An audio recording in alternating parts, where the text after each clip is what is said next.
Hello students, welcome to BSc knowledge hub. तो भाई कैसे हो? हाँ, बहुत आराम चल रहा है ना? बहुत आराम चल रहा है, चलो अच्छी बात है। तो बेटा हम ऑप्टिक्स की बात कर रहे थे और हमने एक जो इंट्रोडक्शन था सिलेबस का जो डिस्कशन किया था उसका जो लेक्चर है आपके यूट्यूब चैनल पर डाल दिया गया है। तो आज हमारा है सेकंड लेक्चर। देखिए भाई, स्टार्ट करते हैं। तो देखिएगा हमारी जो फर्स्ट यूनिट है वो कौन सी है। सबसे पहले मैं बताऊं आपको, क्या नाम है बेटा? व्यतिकरण नाम है। क्या है? इंटरफेरेंस है ना? इंटरफेरेंस, बिल्कुल सीधी सी बात है। क्या है? इंटरफेरेंस है। अब देखिएगा दूसरे शब्दों में हम जब बात करें कि यहाँ बात हो रही है कि ऑप्टिक्स, प्रकाशिकी। बेटा शब्द से पता चल रहा है कि प्रकाश का हम इसमें क्या करेंगे? अध्ययन करेंगे। और मैंने आपको पहली क्लास में बताया था प्रकाश का भी हम कई तरीके से करेंगे, वेव फॉर्म में करेंगे, पार्टिकल भी फॉर्म में करेंगे ना। तो उसी के ऊपर प्रकाश के थोड़ा आगे चलते हैं। प्रकाश की प्रकृति का सिद्धांत आज हम पढ़ते हैं। तीन चार उसके सिद्धांत हैं, उसके प्रिंसिपल है बेटा, वो हम डिस्कस करेंगे कि हमारे न्यूटन ने क्या बताया, हाइगेन ने क्या बताया, फ्रेनेल ने क्या बताया, हमारे पास में मैक्सवेल क्या बता के गए और प्लांक क्या बता के गए। ठीक है, तो स्टार्ट करते हैं। आइएगा भाई, देखो बात करते हैं यूनिट। फर्स्ट यूनिट में हम मोस्टली कौन कौन से बड़े टॉपिक पढ़ेंगे वहाँ मैंने यहाँ लिख दिया है बेटा। पतली फिल्म द्वारा व्यतिकरण, न्यूटन वलय। पिछले लास्ट ईयर भी क्वेश्चन पूछा गया था न्यूटन वलय आपके सेमेस्टर में, और हर बार क्वेश्चन पूछा जा रहा है। ये दोनों माइकलसन व्यतिकरण मापी और न्यूटन वलय, यहाँ से हर बार क्वेश्चन बन रहा है। ठीक है, दूसरा है यंग का द्विस्लिट प्रयोग, तीसरा है फोर्थ है बेटा फ्रेनेल द्विप्रिज्म के बारे में। तो स्टार्ट करते हैं हम प्रकाश का प्रकृति का सिद्धांत। करें भाई स्टार्ट? तैयार हो? सबों ने अपनी जोश की पेटी बांध ली है? तो स्टार्ट करते हैं भाई। देखो प्रकाश का प्रकृति का सिद्धांत, सबसे पहले मैं आपको बता देती हूँ, इसमें हम 5 सिद्धांत के बारे में पढ़ेंगे। ठीक है, पहला कौन सा है? पहला हमारा जो सिद्धांत है वो है न्यूटन का कणिका सिद्धांत। कौन सा है बेटा? न्यूटन का कणिका सिद्धांत। समझ में आ रहा है क्या बताया है इसमें? देखो दूसरा कौन सा है, पहले हम बात कर लेते हैं कौन कौन से हैं, फिर हम सभी के बारे में डिस्कशन करेंगे कि इन्होंने क्या क्या बताया प्रकाश के बारे में। दूसरा कौन सा है बेटा? हाइगेन का सिद्धांत। समझ में आ रहा है? हाइगेन वैज्ञानिक थे, उन्होंने उनके नाम पर दिया हाइगेन का तरंग सिद्धांत। तीसरा कौन सा है बताओ मेरे को? फ्रेनेल। कौन सा है? फ्रेनेल का सिद्धांत। कौन सा है बेटा? फ्रेनेल का सिद्धांत। चौथा कौन सा है? मैक्सवेल।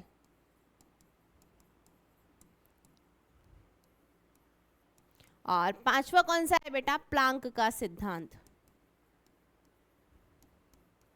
ये उन्होंने 5 प्रिंसिपल थे प्रकृति के, प्रकाश की प्रकृति के बारे में, जिनसे हम प्रकाश को जानेंगे भी पार्टिकल फॉर्म में कब हो रहा है, किस वैज्ञानिक ने उनको बताया। ठीक है, वेव फॉर्म में कब हुआ। ठीक है, समझ में आ रही है बात? क्वांटा बात करते हैं, उस फॉर्म में वो कब हुआ। देखो ठीक है भाई, तो स्टार्ट करें। सबसे पहले हम बात करते हैं न्यूटन का कणिका सिद्धांत। किसकी बात कर रहे हैं बेटा? न्यूटन का कणिका सिद्धांत। देखिएगा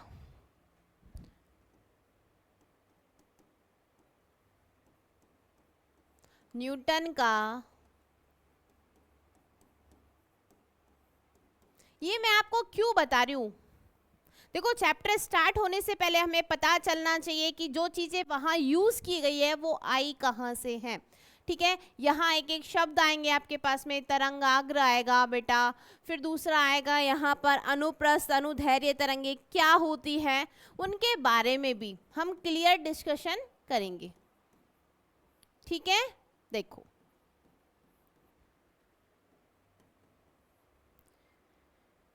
आइएगा स्टार्ट करते हैं न्यूटन का कणिका सिद्धांत। बेटा क्या है न्यूटन का कणिका सिद्धांत? सबसे पहले मैं आपको बताऊं तो न्यूटन का जो कणिका सिद्धांत था उन्होंने क्या बताया, 1960 की बात है। कब की है? सन 1960 की बात है। ठीक है, 1960 में न्यूटन ने बताया कि जो प्रकाश हमारा होता है वो छोटे छोटे कणों के रूप में मिलकर होता है, छोटे छोटे पार्टिकल से मिलकर बना होता है, जिन्हें क्या कहा जाता है बेटा? कणिका कहा जाता है। क्या कहा जाता है? कणिका कहा जाता है। और इस सिद्धांत को, यही इसका नाम दिया गया न्यूटन का कणिका सिद्धांत। कब दिया गया? सन 1960, सन 1960 में न्यूटन ने क्या बताया बेटा? यह बताया कि प्रकाश छोटे छोटे कणों से मिलकर बना होता है। समझ में आ रहा है भाई? ठीक है, और जो छोटे छोटे कणों से मिलकर बना हुआ होता है उन्हें हम क्या बोलते हैं? कणिकाएं कहते हैं। क्या कहते हैं भाई? कणिकाएं कहते हैं। इसका जो आकार होता है किसका बेटा? कणिकाओं का आकार वेग को क्या करता है? निर्धारित करता है। जैसे हम बात करें विबग्योर की, किसकी बात करें बेटा? विबग्योर की, तो सबसे बड़ा किसका होता है? रेड होता है ना, रेड। आकार में सबसे बड़ा किसका होता है? आर, दिखता है ना, रेड। जब आप इंद्रधनुष की भी बात करते हो वहां ऊपर रेड सा दिखता रहता है। क्यों? क्योंकि उसका आकार बड़ा होता है। समझ में आ रहा है? तो आइए स्टार्ट करते हैं भाई न्यूटन का कणिका सिद्धांत। तो लिखना स्टार्ट करें। क्या है कि सन 1960 में न्यूटन ने बताया कि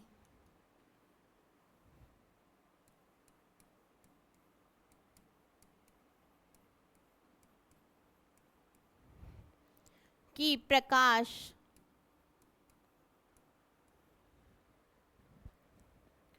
छोटे छोटे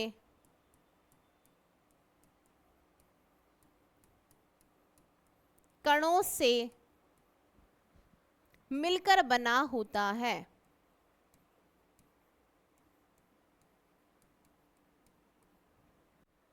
बना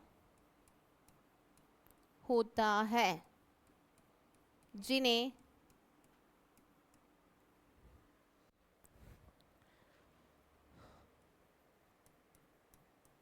कणिकाएं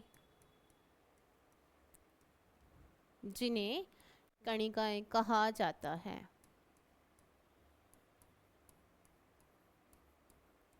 ठीक है भाई, समझ में आया इतना?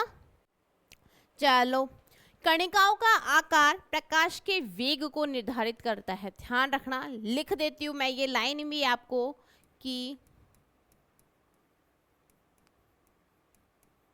का आकार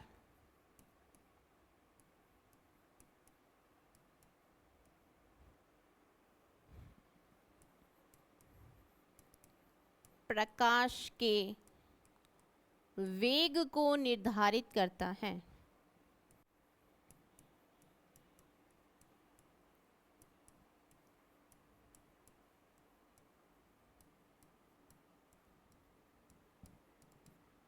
ठीक है, जैसे हम बात करें बेटा, यहाँ आ जाओ,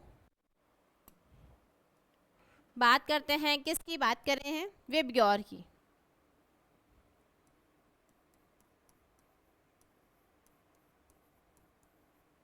किसकी बात करते हैं? विबग्योर की हम बात करते हैं। करे भाई विबग्योर? अरे देखा है, देखो तो सबसे छोटा होता है भाई विबग्योर में इसका आकार, फिर थोड़ा और बड़ा, फिर और बड़ा, फिर और बड़ा, और बड़ा, और बड़ा, और ये सबसे बड़ा। ठीक है, समझ में आ रहा है? तो यहाँ आप लिख सकते हो आकार का बढ़ता क्रम। ये चीजें देखो आपके एग्जाम में आएगी नहीं, लेकिन यहाँ कुछ कुछ शब्द आपके ऐसे आएंगे जो आपको पता होना चाहिए। भाई मैं स्टार्ट कर दूँ डायरेक्ट व्यतिकरण। अब मुझे ये नहीं पता कि हाइगेन ने क्या दिया था, न्यूटन ने क्या दिया था, वहाँ डायरेक्ट हम यूज करेंगे कि हाइगेन के सिद्धांत के अनुसार, और हमें ये नहीं पता है बेटा हाइगेन ने सिद्धांत क्या दिया था, तो हम कैसे आगे चलेंगे? अरे नहीं चल सकते ना, एल आड़े सरू नहीं चल सकते। तो देखिएगा ये हमारा था न्यूटन का कणिका सिद्धांत। दूसरे हम बात करते हैं हाइगेन का तरंग सिद्धांत। तो आइएगा लिखो दूसरा हाइगेन का तरंग सिद्धांत।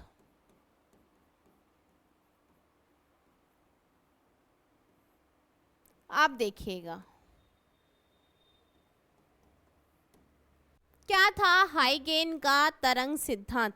देखो शब्द से पता चल रहा है और हमें बताया भी है कि तरंग मतलब इसने किसके रूप में दिया, तरंग की फॉर्म में दिया है भाई, सही बात है ना। तो क्या बताया, हाइगेन के अनुसार प्रकाश तरंगाग्र के रूप में होता है। किसके रूप में होता है, तरंगाग्र के रूप में होता है। और प्रकाश एक स्थान से दूसरे स्थान तक जाने के लिए एक मीडियम की आवश्यकता होती है। ध्यान रखना, हाइगेन ने क्या बताया था कि प्रकाश को एक स्थान से जाने के लिए एक स्थान से दूसरे स्थान तक जाने के लिए किसकी आवश्यकता होती है भाई, किसकी, एक मीडियम की आवश्यकता होती है। और वो जो मीडियम उसने बताया उसका नाम था बेटा ईथर माध्यम। क्या था, ईथर मीडियम था। समझ में आया क्या था। और बात करें कि तरंगाग्र क्या होता है, बताओ भाई तरंगाग्र क्या होता है, पता है। तो सबसे पहली बात करें कि तरंगाग्र एक काल्पनिक सतह होती है। तरंग की बात नहीं कर रही हूँ, तरंगाग्र की बात कर रही हूँ। तो तरंगाग्र, यहाँ एक शब्द आया है कि हाइगेन के अनुसार प्रकाश तरंगाग्र के रूप में होता है। तो वो जो शब्द है बेटा तरंगाग्र, वो है क्या, तो मैं बता देती हूँ कि जो तरंगाग्र होता है ना बेटा, वो एक काल्पनिक सतह होती है। उसमें क्या होते हैं, जितने भी हमारे पास में जो बिंदु है, ठीक है, वो सेम फेज में क्या करते हैं, वाइब्रेट करते हैं। सेम फेज में क्या करते हैं, समान कला में क्या करते हैं, कंपन करते हैं। किसमें, तरंगाग्र में। समझ में आया बेटा। दूसरी बात करें ईथर माध्यम। अब ईथर माध्यम होता क्या है, सबसे पहले उसका जो घनत्व होता है, जिसकी डेंसिटी होती है, बहुत कम होती है। दूसरा वो पारदर्शी माध्यम होता है ना। तीसरी बात करें कि वो लचीला बहुत ज़्यादा होता है, बहुत ज़्यादा फ्लेक्सिबल होता है। चौथी, ठीक है भाई, ये चीज़ें आपने देख ली है कि ईथर माध्यम के बारे में बताया कि हाइगेन ने जो बताया, हाइगेन का तरंग सिद्धांत की प्रकाश को एक स्थान से दूसरे स्थान तक जाने के लिए एक मीडियम की आवश्यकता होती है। तो यही चीज़ हम लिख लेते हैं, तुम कह दो तो आइएगा लिखें।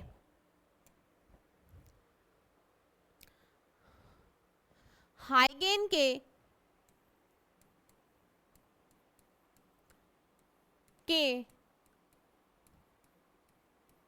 तरंग सिद्धांत के अनुसार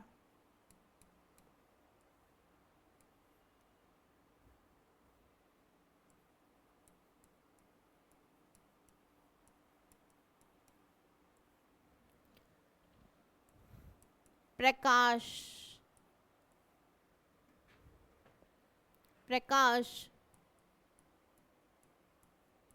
तरंगाग्र के रूप में, प्रकाश, समझ में आया बेटा, तरंगाग्र के रूप में होता है।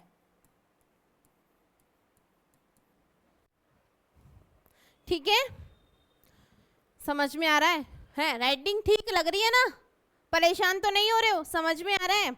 दूसरा लिखिएगा कि प्रकाश एक स्थान से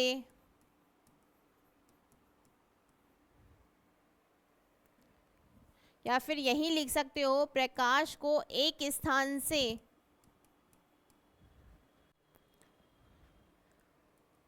दूसरे स्थान तक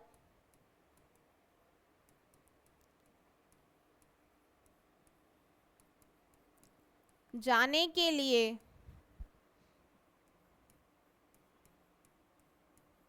एक माध्यम की आवश्यकता होती है।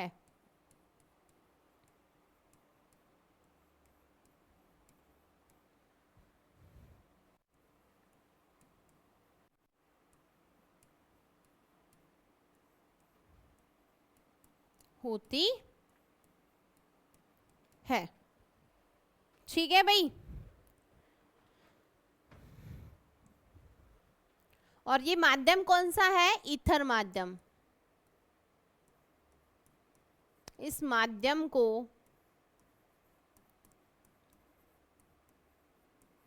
ईथर माध्यम कहा जाता है।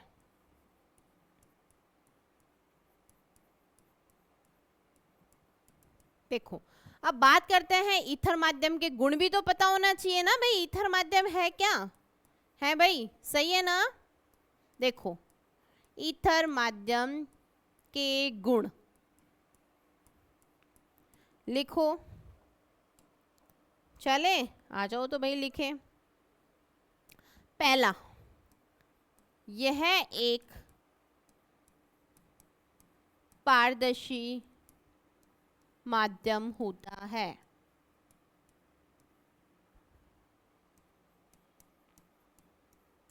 ठीक है। दूसरी बात करते हैं बेटा, इसका जो घनत्व होता है, किसकी बात करें? इसकी डेंसिटी बहुत कम होता है। ठीक है, लिख देते हैं, इसका घनत्व बहुत कम होता है।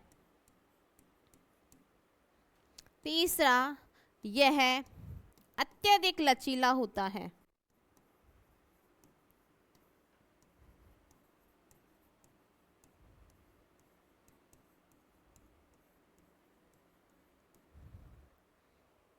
ठीक है, अरे समझ में आ रहा है क्या? कहीं कोई दिक्कत किसी को भी?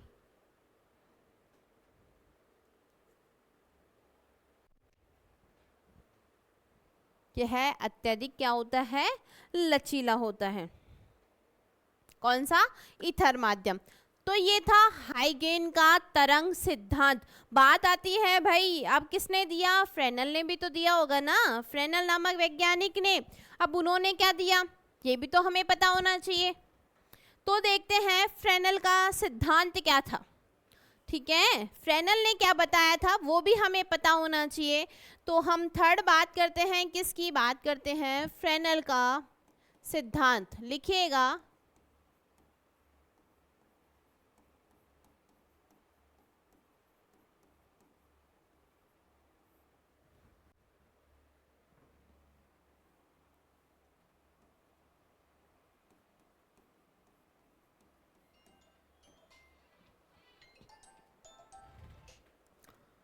ठीक है।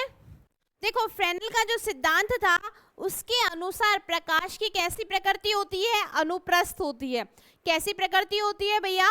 अनुप्रस्थ प्रकृति होती है। अब हमें ये नहीं पता कि अनुप्रस्थ क्या होता है और अनुदैर्घ्य क्या होता है। किस किस को पता है कि अनुप्रस्थ क्या होता है और अनुदैर्घ्य क्या होता है? पता है? नहीं पता। देखो, सीधी सी बात है कि अनुप्रस्थ प्रकृति का मतलब ये है कि प्रकाश तरंग संचरण की दिशा में ही कंपन करे तो उसे हम अनुप्रस्थ क्या बोलते हैं? तरंग बोलते हैं। सॉरी, अनुदैर्घ्य तरंग बोलते हैं। क्या बोलते हैं? अनुदैर्घ्य तरंग। कि प्रकाश जिस दिशा में संचरित होता है उसी दिशा में क्या हो रहे हैं? कंपन हो रहे हैं। उसे क्या बोलते हैं? अनुदैर्घ्य। अनुप्रस्थ क्या बोलते हैं भाई? बताओ फटाफट से। जिस दिशा में तरंग संचरित हो रही है उसके परपेंडिकुलर, उसके लंबवत दिशा में क्या होते हैं? कंपन। जैसे मैं सीधी सी बात करूं कि तरंग मेरी इस डायरेक्शन में जा रही है तो जो कंपन हो रहे हैं वो ऐसे हो रहे हैं, परपेंडिकुलर हो रहे हैं। ठीक है, ये हो गई अनुप्रस्थ तरंग। दूसरी अनुदैर्घ्य तरंग, तरंग मान लो इस ऐसे सेम इस डायरेक्शन में जा रही है। ठीक है, तो जो कंपन होंगे वो ऐसे होंगे बेटा, सेम इसी की डायरेक्शन में। तो ये हो गई अनुदैर्घ्य तरंग।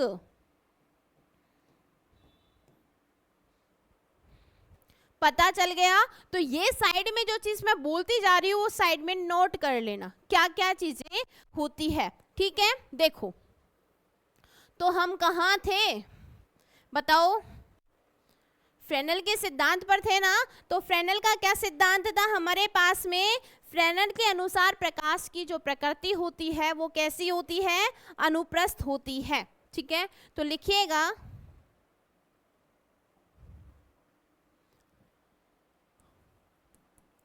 फ्रेनेल के अनुसार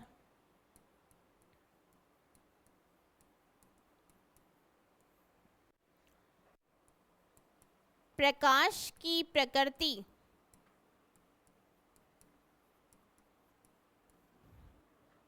अनुप्रस्थ होती है।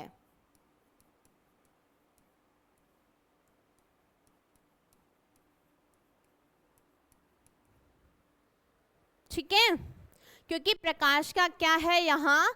ध्रुवण संभव हो जाता है, पोलराइजेशन हो जाता है। क्या हो जाता है? प्रकाश का ध्रुवण। ये भी हम यहाँ पर पढ़ेंगे, समझ में आया?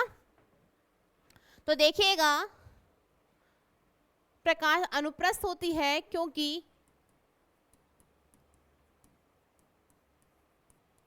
प्रकाश का ध्रुवण संभव होता है। लिख सकते हैं, क्योंकि यहाँ प्रकाश का ध्रुवण संभव है। समझ में आया भाई? ठीक है, और हम जानते हैं कि अनुप्रस्थ तरंगों के क्या होती है?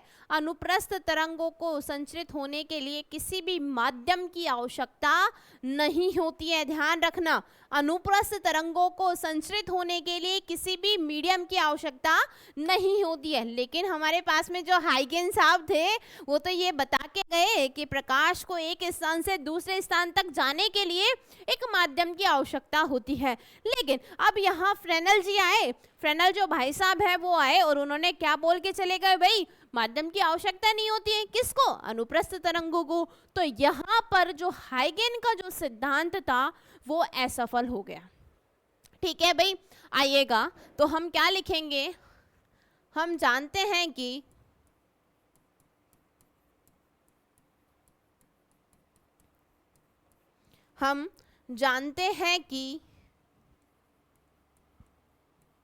अनुप्रस्थ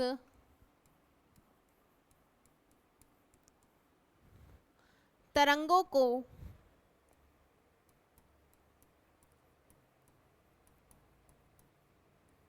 संचरित होने के लिए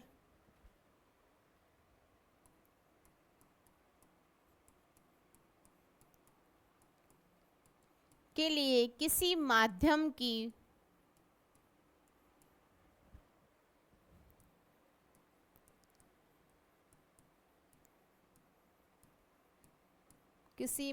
की आवश्यकता नहीं होती है।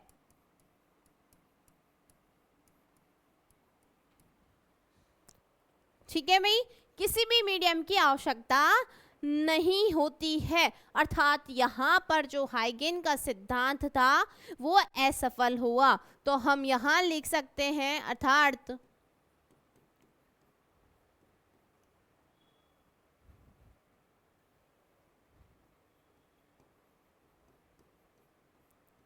अर्थात यहाँ पर हाइगेन का सिद्धांत असफल हुआ।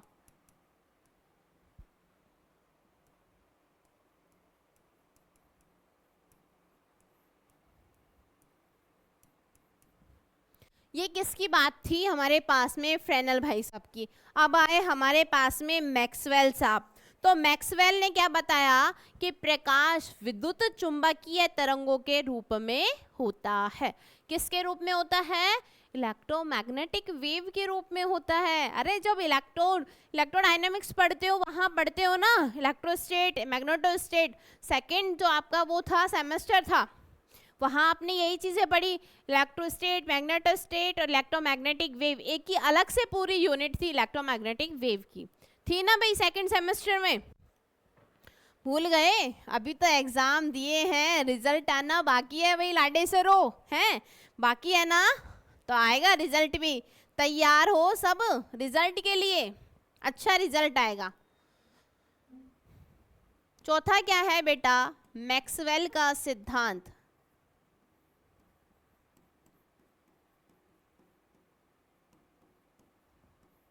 अब मैक्सवेल ने क्या दिया,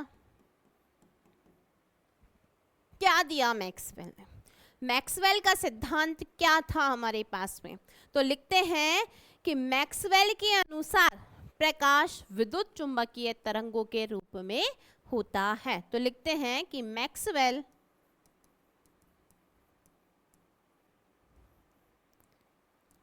के अनुसार प्रकाश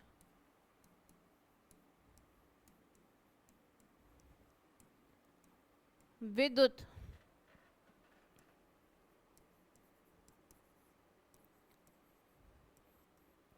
विद्युत चुंबकीय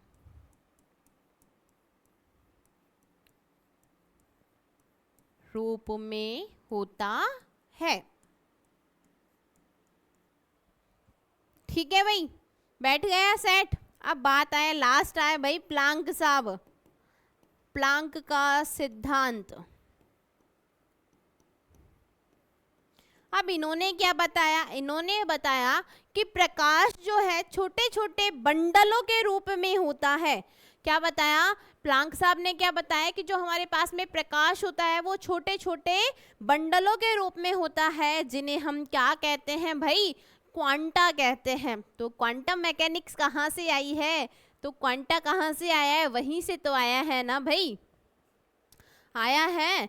तो बताया प्लांक साहब ने कि प्रकाश छोटे छोटे बंडलों के रूप में होता है, जिन्हें हम क्या कहते हैं, क्वांटा कहते हैं। और प्लांक के अनुसार ऊर्जा कितनी होती है, E बराबर NH न्यू होती है।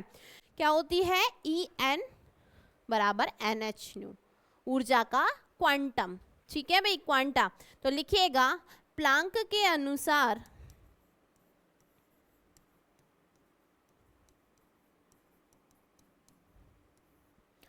प्रकाश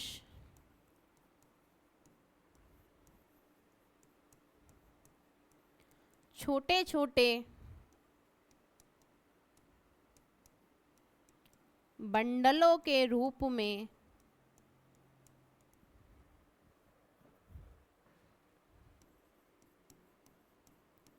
होता है, जिन्हें क्वांटा कहा जाता है। ठीक है भाई, समझ में आ रहा है क्या कहा जाता है, या फिर जिन्हें क्वांटा या फिर ऊर्जा का क्वांटा कहा जाता है। ठीक है, प्लांक के अनुसार ऊर्जा कितनी थी भाई, बताया था ना, भूल गए, पढ़ के आए हो ये तो तुम। E बराबर NH न्यू।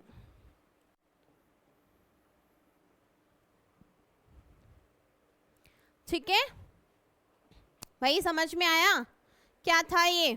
चलो बात करते हैं तरंग दैर्घ्य, एम्पलीट्यूड क्या होता है, आयाम क्या होता है, सभी को पता है, अरे सभी को पता है क्या, जल्दी बताओ, सभी को पता है।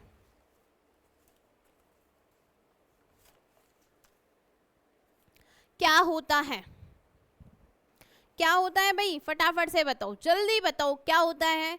अनुप्रस्थ तरंगे और अनुदैर्घ्य तरंगे क्या क्या होती है, मैं भी तुम्हें बता के आई हूँ, बता के आई हूँ ना, तो बताओ भाई क्या क्या होती है। आ जाओ, कोई बात नहीं, मैं बता देती हूँ, लिखाना हमारा फर्ज है, पढ़ना तुम्हारा फर्ज है, सही है ना।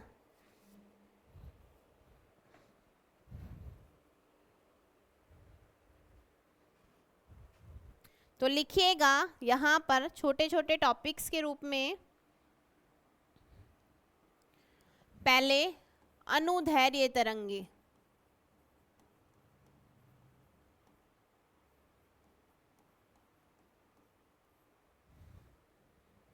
ठीक है, क्या होती है।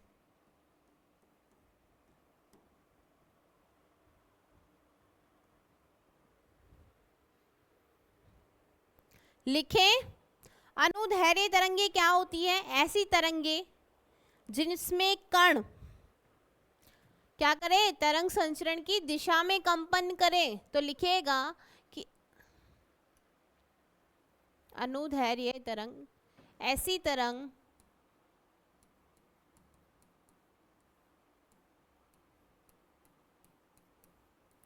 जिसमें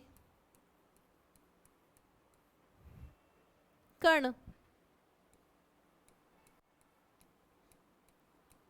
तरंग संचरण की दिशा में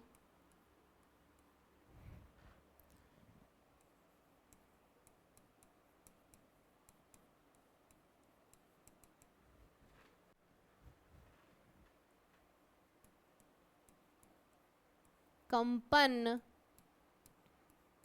करते हैं। अनुदैर्घ्य तरंग कहलाती है। आपको लग रहा होगा ये छोटी छोटी चीजें मैडम क्यों लिखा रही है? बेटा जब क्वेश्चन करोगे ना तो पता चलेगा, जब सिद्धांत पढ़ोगे तो वहां पता चलना चाहिए कि क्या कर रहे हैं, अदरवाइज तो कैसे पता चलेगा?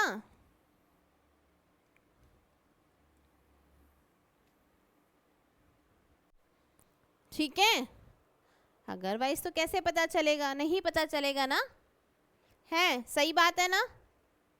तो ये किसकी डायरेक्शन है? तरंग संचरण की।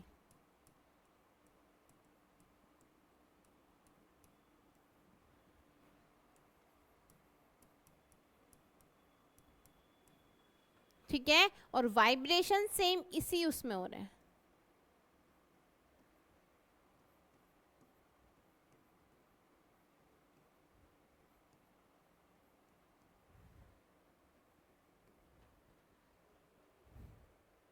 ठीक है,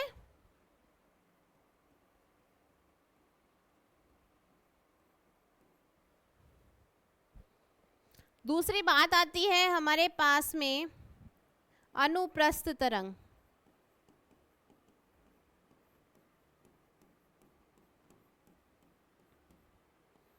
ये क्या है मैडम? अभी बताया तुम्हें, बताया ना कि ऐसी तरंग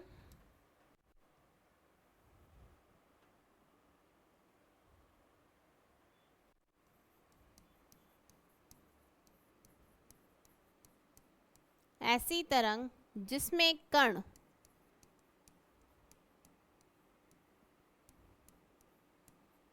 तरंग संचरण की दिशा के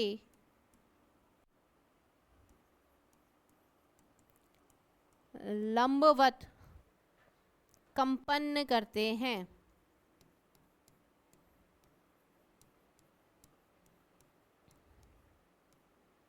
अनुप्रस्थ तरंग कहलाती है।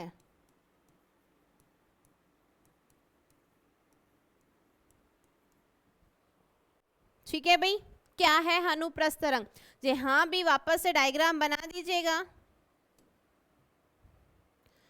चलो आपके कहने पर कर ही देते हैं इतना। तो कंपन कहाँ होंगे? ऐसे होंगे।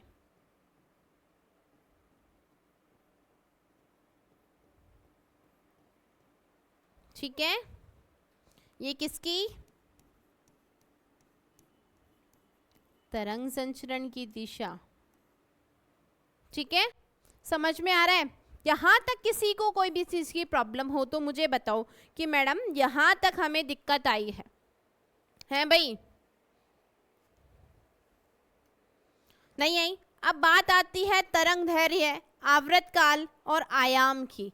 क्या होती है भाई, पता है क्या? चलो ये छोटे छोटे से और हैं, इनको और पढ़ लेते हैं। तो आइएगा, किसकी बात करते हैं हम? तरंग दैर्घ्य क्या होती है?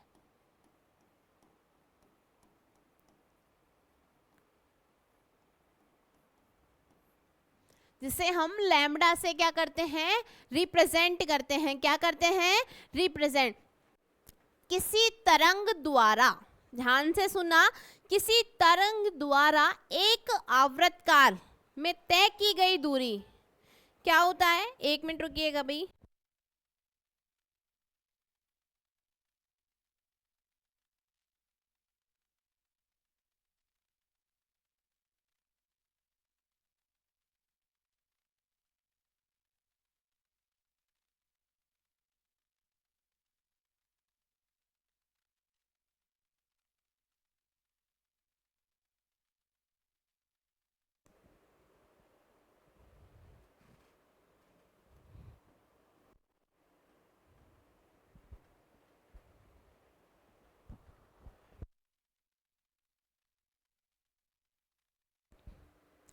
कहाँ थे हम? बात कर रहे थे तरंग धैर्य की। तरंग धैर्य क्या होता है? किसी तरंग द्वारा एक आवर्त काल में तय की गई दूरी क्या कहलाती है? तरंग।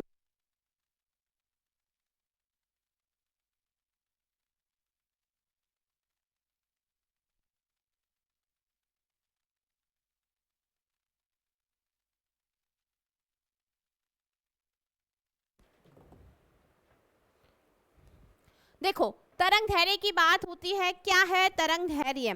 किसी तरंग द्वारा, तो लिखें, चलो सॉरी फोन आ गया था, जरूरी था उठाना, इस वजह से लिखिएगा।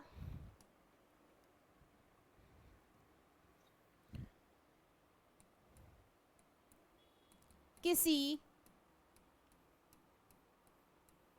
तरंग द्वारा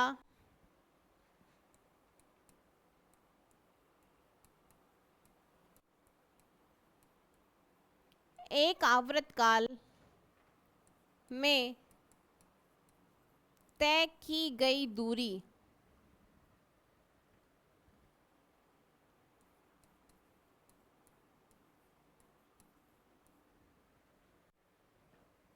तय की गई दूरी तरंग धैर्य कहलाती है।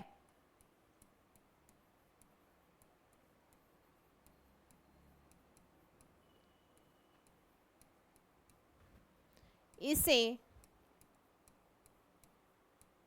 लैम्डा से प्रदर्शित करते हैं।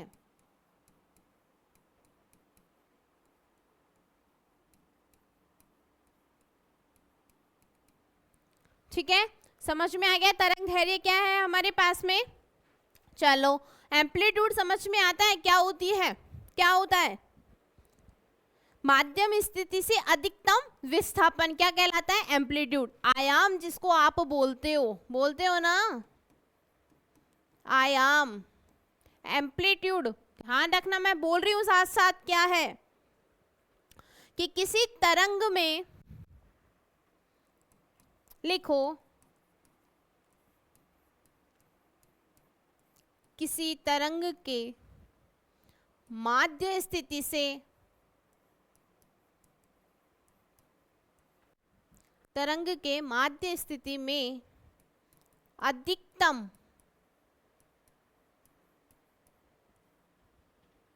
माध्य स्थिति में अधिकतम विस्थापन क्या कहलाता है? एम्पलीट्यूड।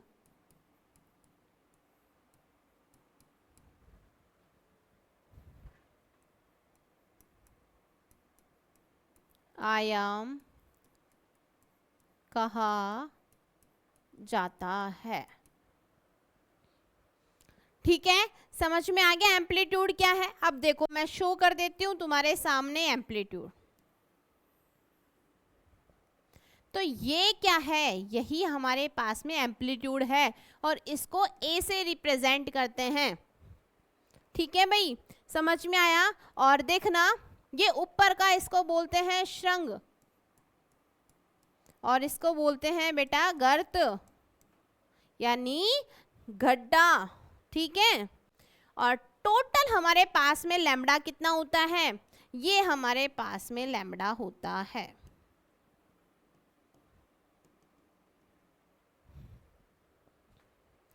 ठीक है भाई, इतना समझ में आया क्या होता है? अब बात आती है, दो शब्द हैं हमारे पास में, एक होता है आवर्तकाल, दूसरा होता है तरंग संचरण नियतांक के बराबर 2 पाई अपॉन लैम्डा। नाम तो सुना ही होगा सभी ने। तो हमारे पास में देखो, बात करते हैं आवर्त काल किसे कहते हैं, बात करें कौन सा, आवर्त काल।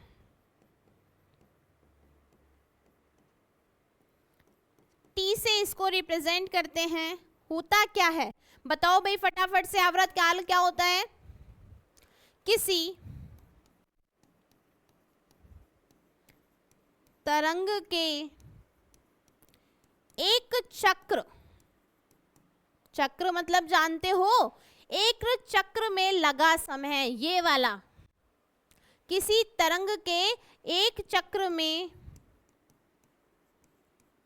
लगा समय क्या कहलाता है बेटा, आवर्त काल कहलाता है।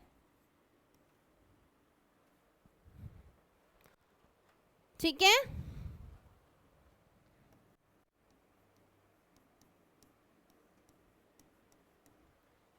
समझ में आ रहा है इतना। तो t बराबर होता है हमारे पास में 2 पाई अपॉन ओमेगा। अब यहां से तुम फ्रीक्वेंसी भी निकाल सकते हो, कर सकते हो ना, कोई दिक्कत आएगी किसी को, है भाई, आएगी या नहीं आएगी, अरे आएगी, नहीं आएगी, नहीं आएगी ना, तो लिखिएगा संचरण नियतांक। एक और क्या होता है मैडम संचरण नियतांक, कि एक तरंग दैर्ध्य के कुल कला कोणों के में क्या होता है, परिवर्तन होता है। क्या होता है भाई, परिवर्तन होता है, उसे हम क्या बोलते हैं, संचरण नियतांक बोलते हैं। जैसे लिखिएगा, बात करते हैं किसकी, संचरण नियतांक। 6 था ना, आप बनाइए।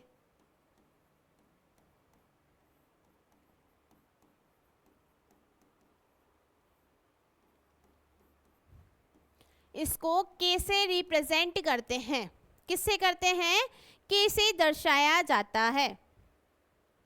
तो लिखिएगा एकांक तरंग दैर्ध्य के लिए कुल कला कोण, एकांक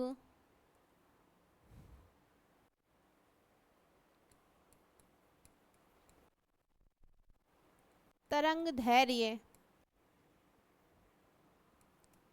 के लिए, क्या समझ में बैठ रहे हो, अरे बोर तो नहीं हो रहे हो, के लिए कुल कला कोण में परिवर्तन,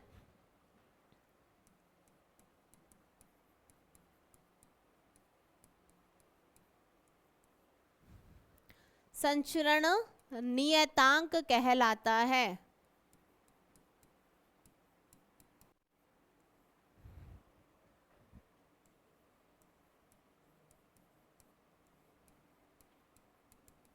ठीक है भाई, तो k बराबर होता है 2 पाई अपॉन लैम्बडा, लिख दीजिएगा k बराबर 2 पाई अपॉन लैम्बडा। ठीक है, अब बात आती है आवृत्ति, फ्रीक्वेंसी।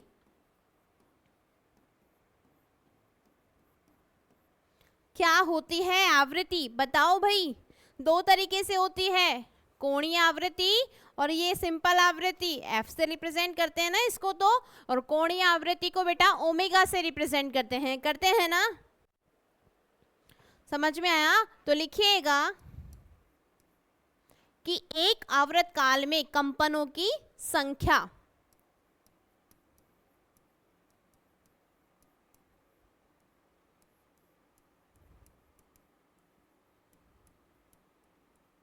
कंपनों की संख्या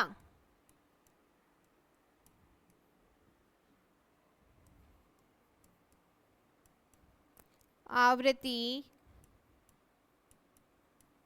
कहलाती है। ठीक है भाई, समझ में आ रहा है क्या, तो लिखिएगा f बराबर 1 अपॉन टी। ठीक है, f की वैल्यू लग दो जो हम करके आए हैं, f बराबर 1 अपॉन 2 पाई अपॉन ओमेगा थी, कितनी थी देखो 2 पाई अपॉन ओमेगा, यही थी ना, लिख दो 2 पाई अपॉन ओमेगा, तो यहाँ आ जाएगा ओमेगा अपॉन 2 पाई। ठीक है भाई, तो F बराबर क्या आ गया तुम्हारे पास में ओमेगा अपॉन 2 पाई। यहाँ से बेटा ओमेगा कितना निकल जाएगा 2 पाई F, ये लो। ठीक है, तो यहाँ तक तुम्हारे पास में क्या थे, हमने प्रिंसिपल पढ़ लिए, कुछ प्रिंसिपल पढ़ लिए, उसके बाद क्या बोलते हैं हमने प्रकृति का सिद्धांत पढ़ लिया। 5 सिद्धांत हमने पढ़े और हमने देखा कि जो हाइगेन का सिद्धांत था वो फेल हो गया। ठीक है, किसने फेल बताया, फ्रेनल भाई साहब ने बताया ना, लेकिन हाइगेन ने फिर दूसरा दिया एक सिद्धांत इन सबके बाद में, जिसे बोला गया हाइगेन का द्वितीय तरंगाग्र का सिद्धांत, और ये पढ़ेंगे बेटा हम अपने कल के लेक्चर में। ठीक है, तो जुड़े रहिएगा प्रॉपर बीएससी नॉलेज हब के साथ में। रेगुलर आपकी क्लासेस स्टार्ट हो चुकी है, तो जल्दी से जल्दी अपने जो फ्रेंड सर्किल है, ठीक है, जिनको आप जानते हो उनको भेजिएगा, और अपने वीडियोस का लिंक भेजिएगा, यूट्यूब चैनल का लिंक भेजिएगा फटाफट से, क्योंकि सभी काम है ना भला होना चाहिए। आज के कलयुग में तो वैसे ही बहुत बुरा हो रहा है, बच्चे फेल हो रहे हैं, तो कोशिश यही रहेगी कि ज़्यादा से ज़्यादा बच्चे पास हो बीएससी में। बीएससी का फोबिया नहीं होना चाहिए किसी को, है ना। तो इसी के साथ मिलते हैं कल, तब तक के लिए राधे राधे।